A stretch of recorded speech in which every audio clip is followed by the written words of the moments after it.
Hello, everybody. Welcome to our next topic, World Ocean Week live webinar. Today we have AG Sano from Philippines together with us to talk about the art for ocean. There's a youth activist for nature in the time of mass extinction.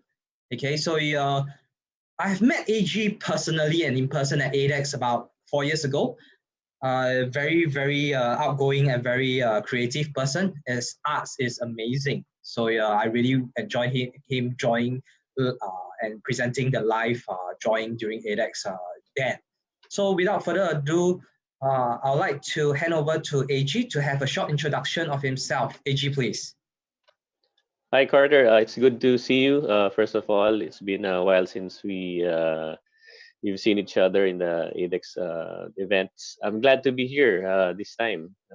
Even though we're not face to face, I'm happy to be presenting and to be sharing my time with our friends from all over the world. Yes, I've been busy doing a lot of artworks this past 3 months during lockdown. Been giving wellness and art sessions online. Also, I've been coordinating with the organizations doing some environmental stuff while we're on lockdown. Also, a lot of relief efforts for communities. And yeah, but before that, well, between the time we saw each other a couple of years back, been busy doing a lot like giant murals in the Philippines. Been traveling the world, doing community art events. And today I'm gonna give a bit of a sharing about some amazing people who have been doing a lot of activist work for the environment. And I'd like to share it or illustrate it in the context of a mass extinction that's going on now that not a lot of people are actually aware of. And I think in the advent of this crisis, of the pandemic, it will be a good time to talk about this because it sort of relates how um, how we connect to the environment, to nature, and how it affects our the world and our way of life. Nice. Thank you, AG, for the introduction. I'd like to check with the team whether the presentation is ready. Okay. Otherwise, Well, Mo, maybe just a little more question to AG for a moment. Okay. so AG, so far, how many streets have you contributed your art to? How many? Well, if I Streets like lanes. yeah, if I quantify it, I think I'm on 700 right now. 700 murals in about 16 countries, and I'm not about to stop soon.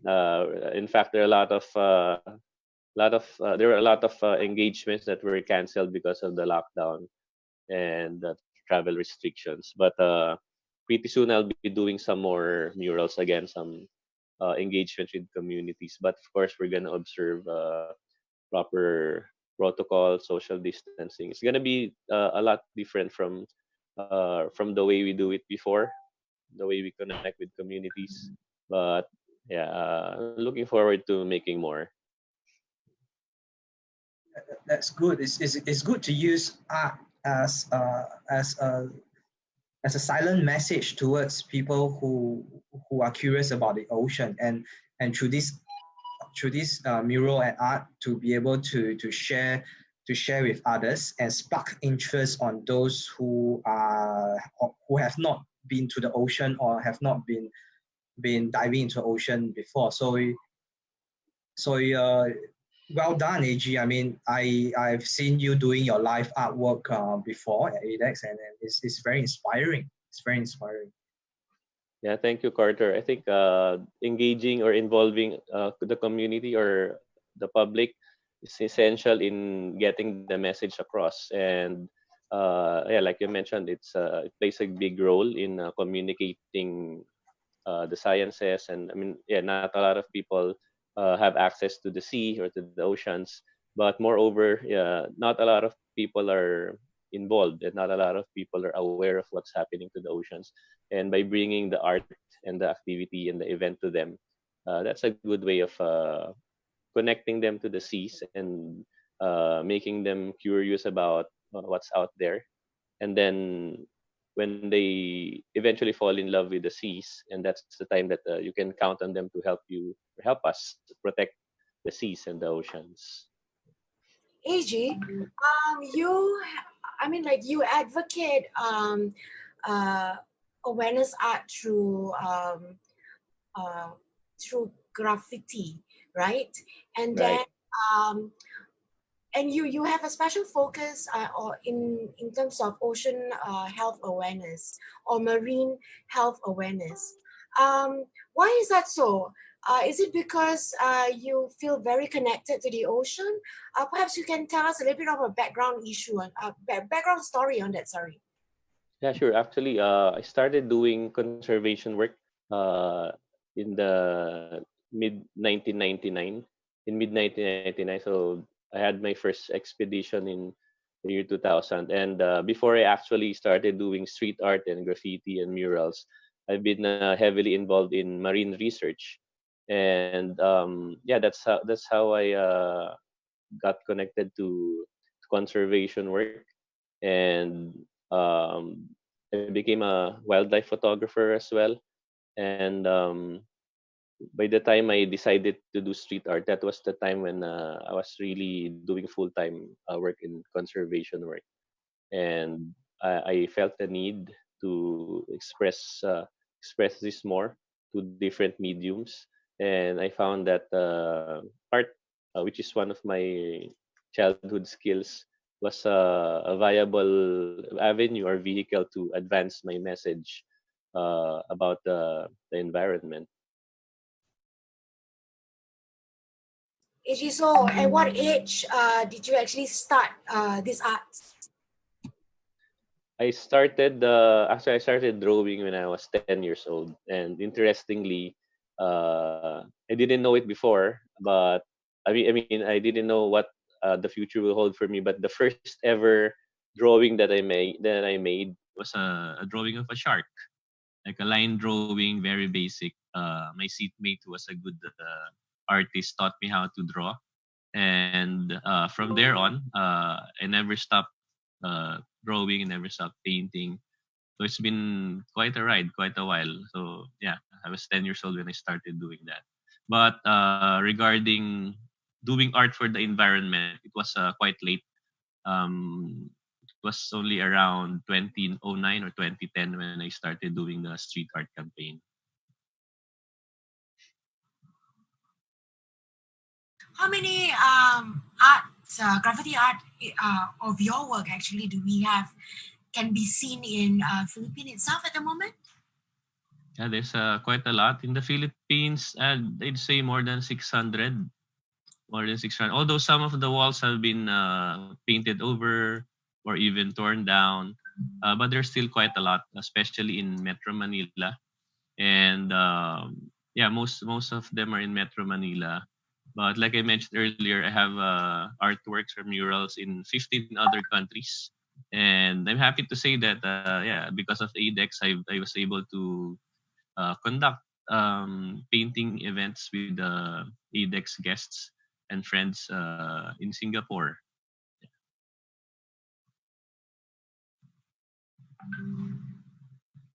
All right, I think the slides is ready for AG's presentation. So yeah, Okay. any more questions before we head into the slides, Nora? No, we can always revisit these questions later. All right. Proceed. Yeah, thank you. Sure. I'll try to make it as informal as possible. Yeah. So I don't have control over my slides because it wasn't working No, earlier. But okay. Yeah, just let me know when you want to go next. All right, sure. So the title of this presentation is Youth Activism in the Time of Mass Extinction. Okay, next slide, please. Yeah, so we were, yes, next slide. Okay, we were talking about this just a few minutes earlier about my first ever drawing. This is not my drawing. I got this from Google, but it's almost exactly like this. And I learned how to draw by looking at the science textbook. The next slide, please. And one more. All right, this is me going around the extreme north and south of the Philippines. Early on, I used my father's camera to take pictures of sharks finning. So maybe 10 to 12 years ago, sharks finning wasn't paid attention really heavily. And shark conservation, especially in the Philippines, wasn't that big before. So back then, when I was taking pictures of sharks finning, I was really careful, and I would act as an undercover tourist, and disguise as a tourist, so that people won't know that I'm actually filming them. And I would use my photographs of sharks finning. I give them to publications like print, uh, uh, multimedia, to even to television, news, and I would try to spread the word that we're losing a lot of shark species by the day because of sharks finning.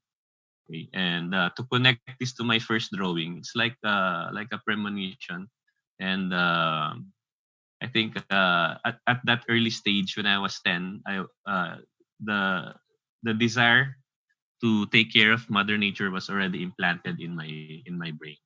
Right, we can move forward with the slides. Okay, after that, you'll see this picture, one of the photos that I took probably a decade ago, and it shows quite a number of dead sharks. And these fisher folks didn't know how much damage they're actually doing to the shark species and the ecosystem. But of course, without proper information education, they would not stop. They would continue on because they're gaining a good amount of money for this. Okay. Next slide, please.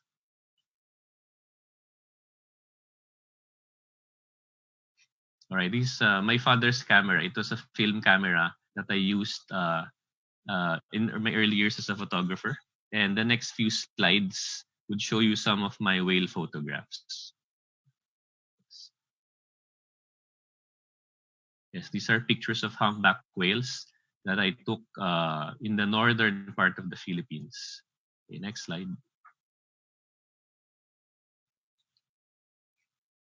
Next slide. We can move forward.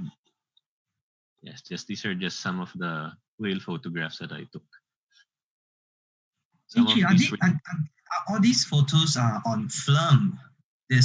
All this is the next Some few of them photos. some of them are in film. Some of them are also, this is film. That's film, definitely. Yeah. I scanned the negatives after developing the films. Some of these were taken maybe 15 or even this. Can you go back one bit? Yeah, if you can see that this photo was taken in 2002, so that's like 18 years ago. Yeah, and it was on film. Yeah, that's how the camera of my father opened the doors for my advocacy for the oceans. And if you would go a few slides further, yeah, this is really close. And you can see it says 2006, 14 years ago. And the next slide will show you the underside of a fluke or a tail of a whale. And you would see different discolorations or patterns like black and white, some scratches, some spots, some lines. And those are actually used to identify the whales. So it's like a fingerprint of a human being, where we can compare the photographs of the underside of the whale, or what we call the ventral side, with other photographs from different places. And you know, Carter, that some of these whales that we have encountered and we have taken photographs of actually were also seen and photographed in Japan. And some of those, a few of those were even matched with whales that go all the way to the Bering Sea. Like even like that's part of Russia already. So you can see how a photo or a camera can actually serve the purpose of conservation, because you will find out where these whales go without even putting a tracking machine or whatever. Just by the use of photographs, you can identify their destinations. So the identifying by the so-called the fingerprints of the whales and the marine. Exactly, So how do they get all fingerprints. this kind of unique fingerprint? Is it battle scars or, I mean, or is it Some of them born? are, yeah, some of them are battle scars. You're right, and some of them are natural in pattern. So humpback whales would be born with some patterns, but of course, as they grow old, it would change. But if you look at the battle scars, some of those scars would actually remain permanent, and it would add up to the marks that are that the distinguishing marks for as an individual. Even if you see, there's some cuts. If you see to the left side of the tail, there's a big cut. Yeah, that's the one that you're pointing at, like a big cut somewhere there above, and that could stay there forever. And it could be a distinguishing mark that scientists or even citizen scientists can identify. And it's actually an amazing information that people will appreciate. Yeah, you go Nice. Nice. 2 slides further. Yeah, one more. Okay, this is the site where we take photographs and where we research the population of whales. That's you see to the inset photograph. That's the Philippines scattered all over different islands. But above there, the northern part, what we call the Babuyan Islands, is like the breeding ground, the mating, the nursing grounds of humpback whales. And like I said, they can travel all the way to Japan and even to Russia. Yeah, so they eat in the colder areas in the north. They go back here during the summertime, their season, and they would nurse their young, or most mothers will give birth. And then by the time their babies or calves are ready to travel, they would start traveling slowly and all the way up to the northern part of the globe. It's really amazing. Yeah, these are just some of the diagrams of their travels. So to the rightmost part, you'd see the Philippines, a very small one, very small group of islands. Yes, that's right. And there's an arrow showing you where they actually can actually go, and like really far up north. We can go to the next slide. That's just a close up. We can go to the next slide. And it says Dolphins Love Freedom. Dolphins Love Freedom is the movement that I started in 2010. It's a street art campaign to paint as many dolphins as the dolphin number of dolphins that are captured in Japan. If you move one slide further, you'd see a couple of girls. These are actually Hollywood actresses.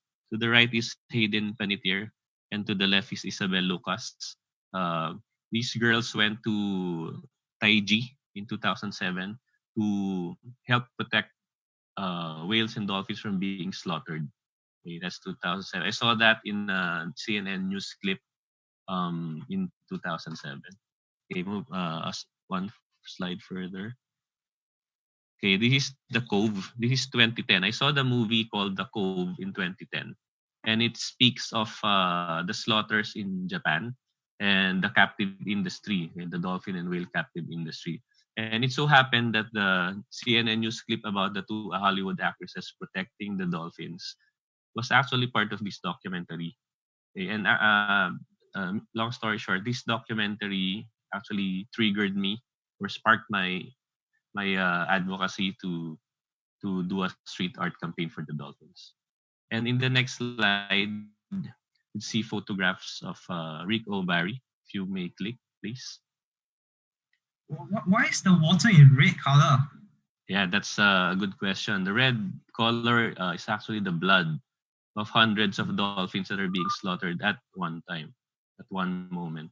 So if you would click the slides, you'd see some. Yeah, there. Actually, you don't have to play. You can just click it to the next slides. Yeah, that's Richard O. Barry. Richard O. Barry is one of the first humans, if not the first human, to ever catch a wild dolphin, train the dolphin, and make the dolphin sort of like his pet, his household pet. And because of that, he was made a trainer. He became a trainer of a famous dolphin called Flipper. So if you would click the slide one more time, that's Rico Barry, but that's the young Rico Barry training Flipper. And it became a very popular TV series back in the, I guess, 50s or 60s. And it became Flipper became an iconic figure in the world. Probably in this generation, similar to SpongeBob.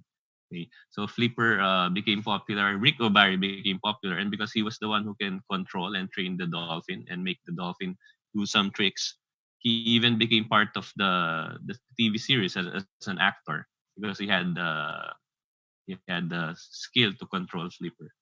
Okay, the next slide would show you. Okay, talking about the blood, and that's how they do it. And Rick Barry said he wants to see this end in his lifetime, okay, because he felt obligated. He felt guilty about being part of the beginning of this industry, of the captive industry, and he was able to connect the slaughters in Japan to the existing dolphin facilities around the world, and especially Asia. Okay, and he said he feels that he has a responsibility to turn things around. Okay, but saying that he wants to see it end in his lifetime means he's actually desperate about it. And yeah, so next slide would show you the first dolphin wall that I painted with my friends. And below me, if you click one more time, please. Yeah, that's dolphin number one, first ever dolphin that we painted on a wall. And after that, the next slide will show you that we have painted murals all over the Philippines. If you would click one more, please. Before, Okay. AG, you mentioned about getting the mural on the public places. Do you have to seek clearance with the local government before you start your artwork on that particular area? Yeah, that's a good question. Most of the time, if not all the time, we paint legally. So we talk to local government or local community uh, units to allow us to paint. But in some cases, we don't need that. Just need the permission of the owner of the wall, and then that's it. We can proceed. Yeah, but we make sure that we're doing it legally because we want to let the wall or the painting stay for a long time so that the message will stay for a long time. Mm. Yeah. So yeah, that's how many that map illustrates how far and wide we have painted around the Philippines. We've covered east, west, and north and south. And then the next slide will show you what I call the. Sorry to interrupt you. That's okay. That's wait, okay. You travel around Philippines to do the painting, correct? So Yes. what is the average? I believe the bigger the painting, the more time it takes. So you stay there just for a few days or up to a few weeks to finish the mural, the painting. Actually, we almost always we paint a mural just within a day. But there are some instances when we take 2 days, 3 days. But most of the time, just one day. We finish everything, and then we go home, and then we move on to the next mural. Right. Yeah, and it happens. I'd like to note that it happens because there are a lot of people who are helping out. Yeah, and it's really nice. It's really positive. Yeah. But in regards to the color and the materials used, I mean, because some of Philippines, the area that you go to, I believe is quite rural. The paint is not readily available. Do you actually prepare them beforehand, knowing that you're going to go to some places that you can't get paints? Yeah, that's true. That's true. There are a lot of places, especially the rural places. I'm sure you've seen the provincial towns where you dive in the Philippines, very rural. and some of them won't have access to paint. So if that's the case, Exactly. we make sure to bring the paints from sometimes from Manila. But then if I think it's not allowed to bring liquid paint on a plane. So what we do is we try to access from the nearest city from where the site or the event is gonna take place. Ah, okay, okay. Yeah. Oh, that's nice. Where is Right. this? This is in Subic Bay, the Freeport zone. It's a big backdrop to a stage. I think more than 60 people helped us. It's quite a big wall actually, like probably 15 feet high. I see that this is painted in 2010. Right, 2010. And is it still there? It's not there anymore. It lasted for I think around 5 or 6 years. Then they had to redevelop the area. So the stage where we painted that was torn down and replaced with different elements. I want to check with you, AG. For I mean, you have been around Philippine painting. So do you periodically go back to those sites that you have that you have leave your painting there, and do they need touching up? I believe because under the weather they get wear and tear. So Oh yeah, terrible. Actually, you've seen the weather here in the Philippines, right? Quite erratic. Sometimes it gets too hot, and then suddenly it rains too hard. Yeah, so it pays like a big toll to the quality of the painting. And yes, actually, there's some occasions where we would have to go back and do a retouch, and it's also a fun thing to do to like reconnect or reunite with the wall. Like for example, it's 10 years old. We've done it 9 years ago. It's like a great reunion, not just with the wall, but with the community as well. And it's true that some communities actually call me to ask if we can go back and do some retouching and do another event. And for example, we go to Mindanao, and when we painted the wall there, we gave a lecture to high school students. And if it was 10 years ago, by this time, those high school students would be professionals already, maybe working in New York or in Singapore. So it's a totally different generation now. So it's actually worthy to go back to those communities. Yeah. right. Right. So this is what you see on the slide is a formula, the DLF or Dolphins Love Freedom formula. If you have a wall and you have a little bit of paint, just put a message on it, and it will become an advocacy. So it's as simple as that.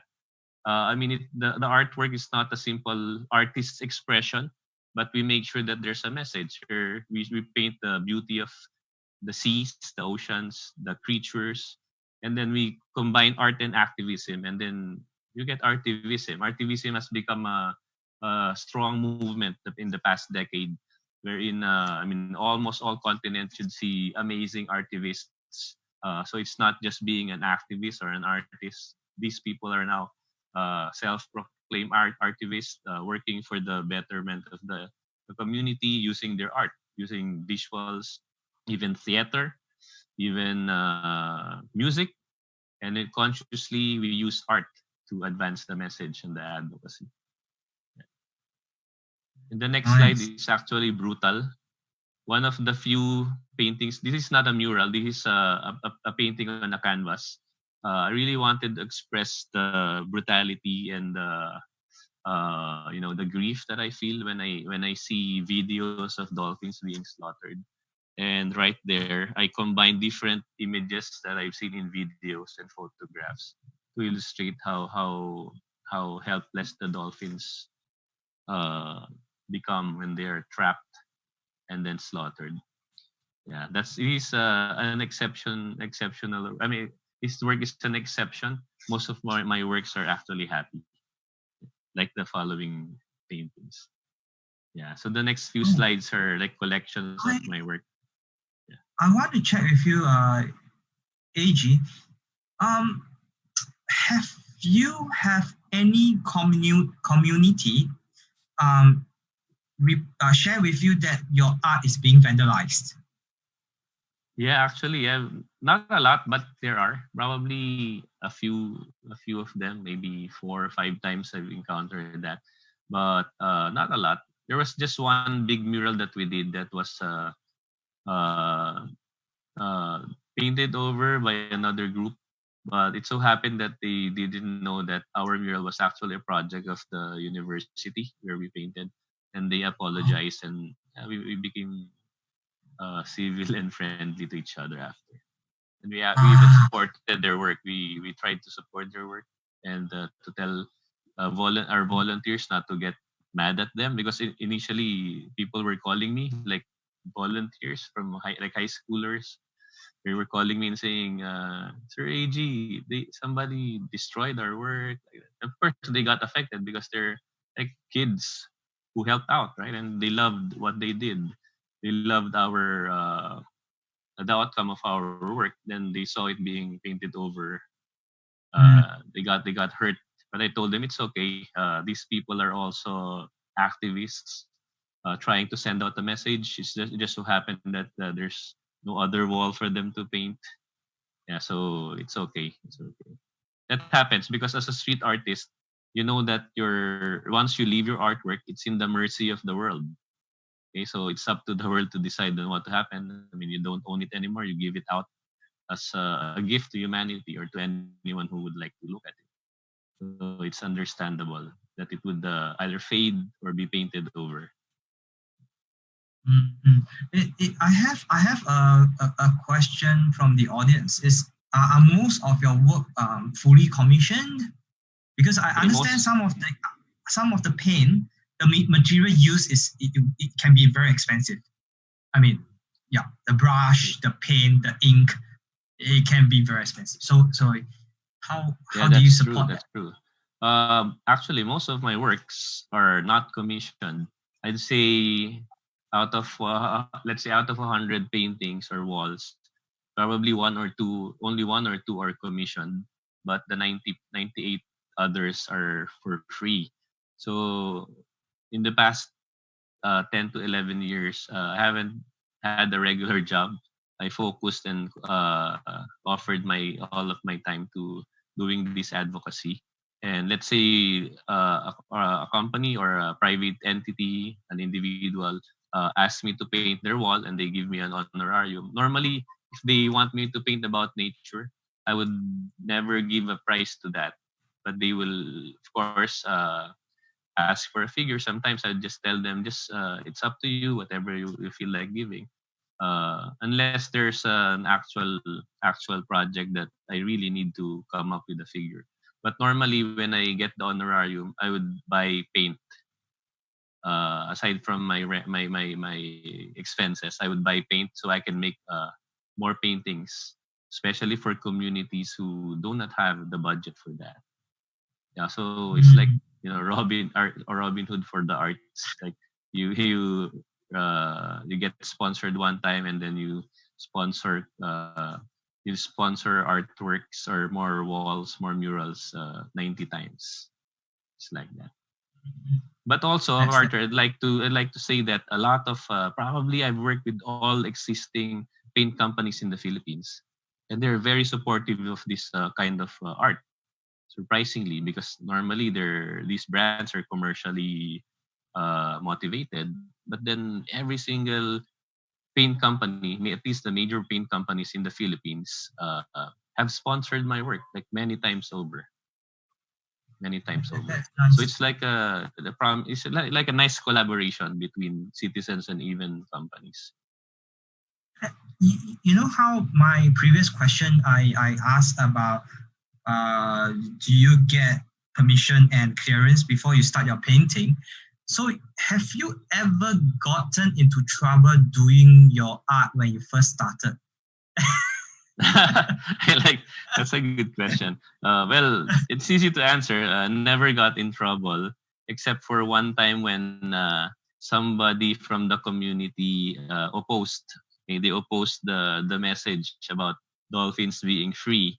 So it turns out they're like good friends with the local dolphin show company or facility.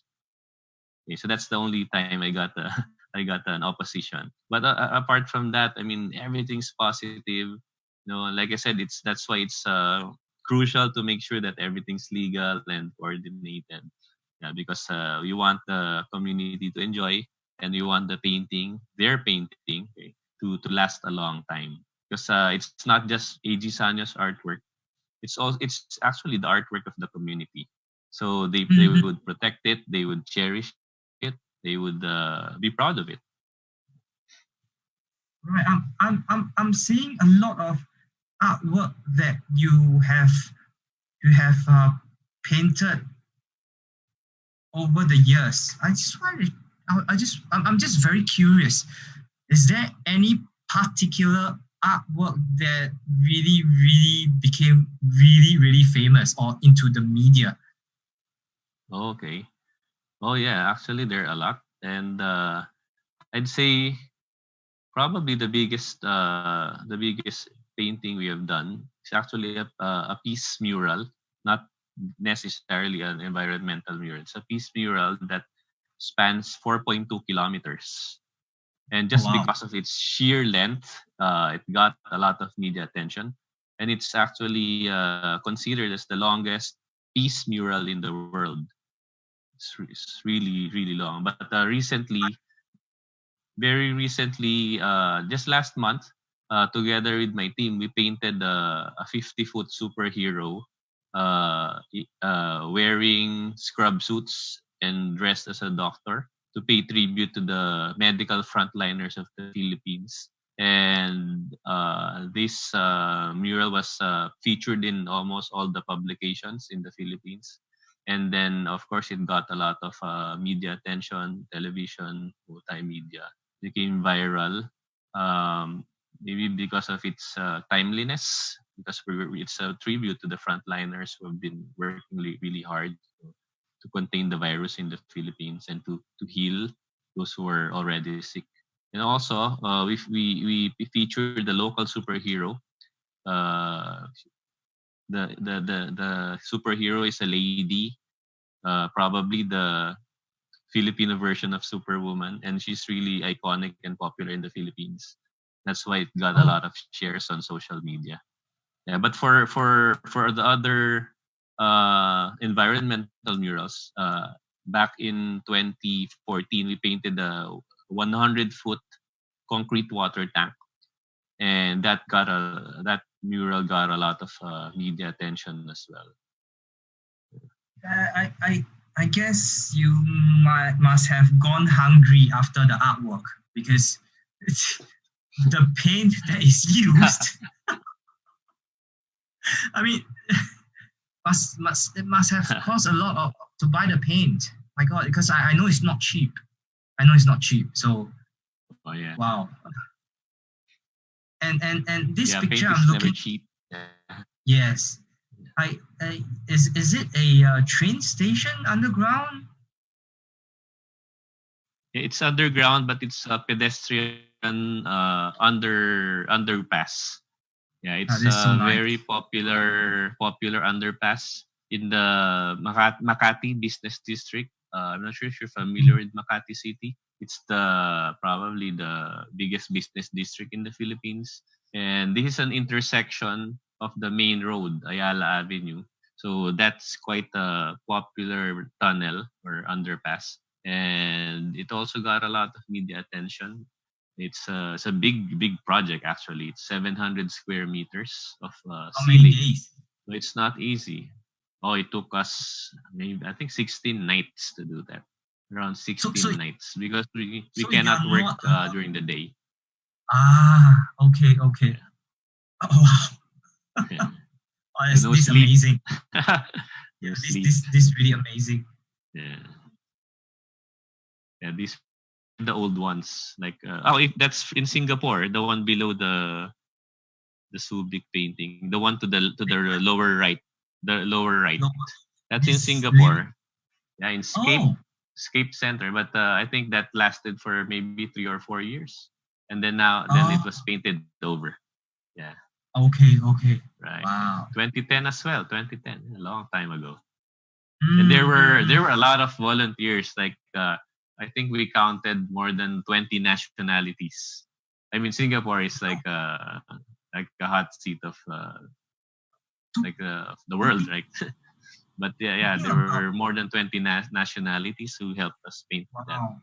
escape Talking center. about volunteers helping you out, AG, do you face any communication issues with them? Is it difficult? I mean, different painter has different, their techniques and stuff like that. Is it difficult to have so many people working on one art or mural? Actually, quite interestingly, I'd say 98% of those who volunteered in our murals in the past 10 years were not painters. They're first time painters.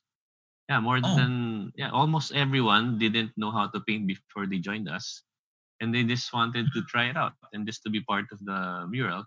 But also, with what you said, that's true. With the different types of artists and different types of styles, there are also different levels of egos. And I mean, right? A popular artist might not want to volunteer to help me because it mm, would curtail him from doing his, giving him freedom to express. But then the few artists who the like real veteran artists who joined me have been gracious, to cooperate, But also, I make it a point to give them a good level of freedom. Like me and my team would prepare the different color palettes, and then we will just let people choose their colors and paint their parts. What I do is I just sketch everything. I try to sketch everything. It's like a giant mm, coloring book, and then we let mm. people join and color their spaces. Yeah, Right. and You, that will you, give you them look very a young good in level of ownership. Mhm. you look very young in this picture. When was this? Oh yeah, 10 years ago, brother. Oh my God! 10 years ago, Who is yeah, this lady long beside you? time. She's a congresswoman in the Philippines. But before she became a congresswoman, she was a broadcaster and a broadcaster in the local one of the biggest local TV stations. Mhm, Yeah, mhm. and I think she also went into acting. She's also an artist. Yeah, but now she's Nice. a congresswoman. Yeah, and she Right. supports the environmental movement as well. Yeah, It's good. yeah. And those Oh my God! You're some so of the young. volunteers, so Mm. young. Yeah, yeah, I look different now. I, I, do you customize your own brush, AG? You know, No, not at all, not at all. Most of our brushes are like the cheap ones that you can buy from the hardware mm-hmm. section. Yeah, it's very basic. Okay, that's one of my students, and she's a very popular actress here in the Philippines. Probably one of the most popular ones in the Philippines. Mm, And he helped me out in some of the murals. nice. Nice. That's Oh, an NBA legend.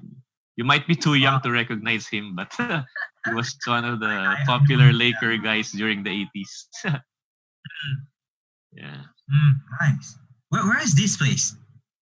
I That's mean, in a university, one of the big universities in Metro Manila called De La Salle University. And this guy, ah, his name is AC Green. Interestingly, his family name is Green. He's like the environment ambassador of NBA, the National Basketball Association. And during that time, he was going around the world promoting social issues and environmental issues for the NBA.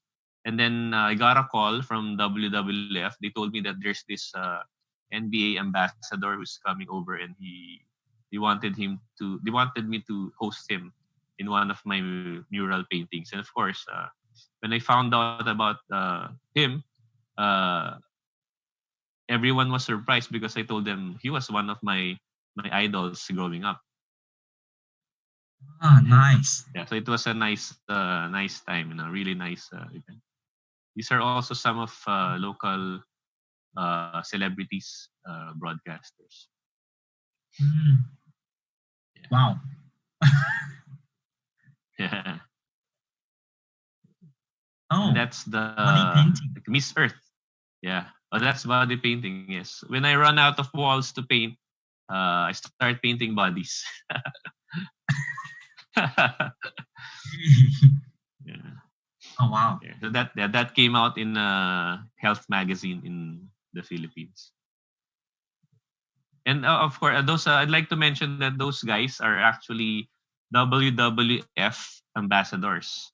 Yeah, they've been around for a long time. They've been helping out WWF promote the advocacies, promote the projects, and the other endeavors. Yeah, those are amazing guys. Yeah, they're quite Nice. popular here as well. Yeah, Wow. yeah, one of my Kids. volunteers. Yeah, young Nice. kid. Yeah. Yeah, there's more. Like Oh, what's this? Oops. Yeah, that one is a dolphin float in one of the Christmas Day parades in the University of the Philippines. Yeah, right. That's a running event, a marathon, where they asked me to prepare a wall so that every single runner would paint one dolphin after they run.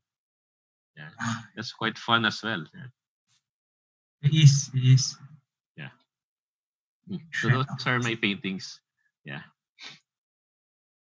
Yeah, if we have time, I can quickly mention about this threat to extinction. I mean, I don't think we yes, have please. much time, but maybe Just in a minute, in 1 minute, I can describe. We don't have to go to the next slides anymore. I'd like to say that we're actually in a process of a mass extinction. Not a lot of people know this, but scientists have been saying this for a few years now. And actually, if I invite anyone to Google mass extinction right now or later, and they would be surprised that they would see we would see articles about it like probably 15 hours ago or 1 day ago, 2 days ago, published 3 days ago. It's very clear and present now. But with the things that are happening in the world, we don't have much time to focus on this stuff, and uh, not it's not like the everyday problem of a norm of the ordinary guy, so that it tends to be set aside, no?